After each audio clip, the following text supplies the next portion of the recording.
Ate, for real, 235 pesos rana. Yes na yes, girl. Kaning very classy, very sophisticated, very demure nga atake nga bag na to, day. 230 ra na diri sa Toktik mo nang ayo na pang itagmahalon kung naaraman di ay pare ko si Ate Shai, di ba? Oh, it's a shoulder bag, guys. Kili-kili bag. And nice kay siya tan-awon. I like the kuan niya, guys, pagka red, diba? Dili ka siya very dark, din siya very light, very swak na jud kaayo siya. And spacious po siya ha, tanaw na to inside. Heels pa more! Let's open it. Tanaw, guys, unsa siya ka spacious inside.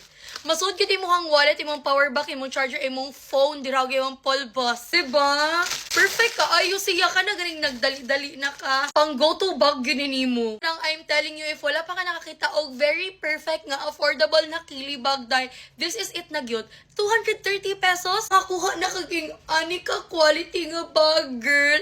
It's very worth it na gyud. Sa imuhang 1,000 makapalit pa ka og 4 kabuok ing ani.